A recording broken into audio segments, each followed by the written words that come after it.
it's important for the public to be able to support the proposals that Congress is going to be debating. And I think for that to happen, the public has expressed, at least through the polling data I've seen, that they want to see a sustained commitment to enforcement before we make a decision on what to do. So your objection is one of timing then? Well, that's In other words, part of it. If the polling data showed that 90%, I mean, or is your argument about the politics of this problem, or is it about the substance? If the president could use his bully pulpit to convince the public, beginning with the State of the Union last night, that a pathway to earn citizenship is really necessary, you go along with it then?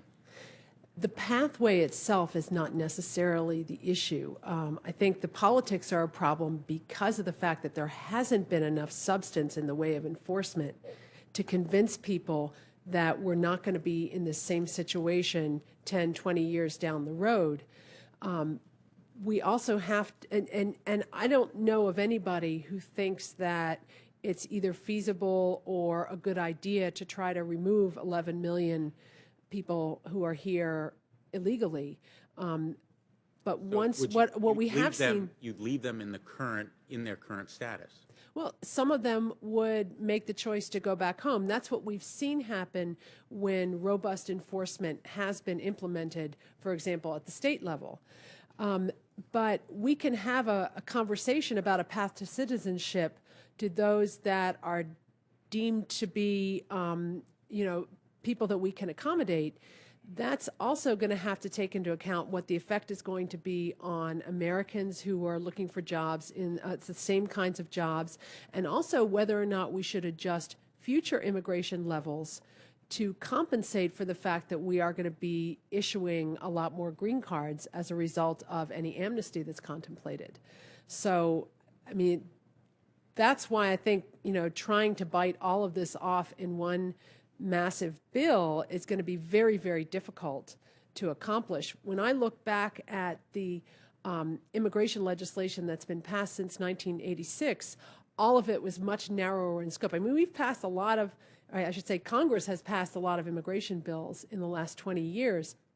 All of them were much narrower in scope and focused on things that were attainable and around which there was broad consensus.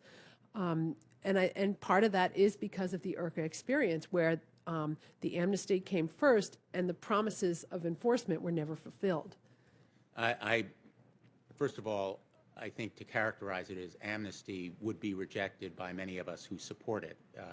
The idea of earning citizenship by paying back taxes, paying a penalty, learning English, going to the back of the line, and in the case of the Dreamers, literally earning it by serving this nation in its United States military, I think is inaccurate. But I really do believe that we are at a moment, a historic moment, when a big deal, and immigration reform is a big deal, would be accepted by the public, and I think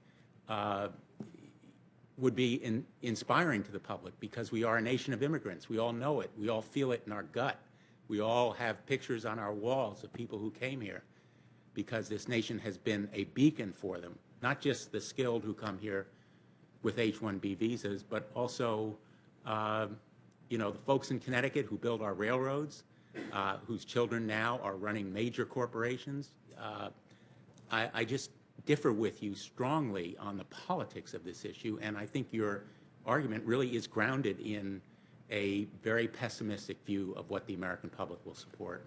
So I thank you for your very, very constructive and informative testimony, and hope that we are in a different time in terms of where public opinion is. Thank you.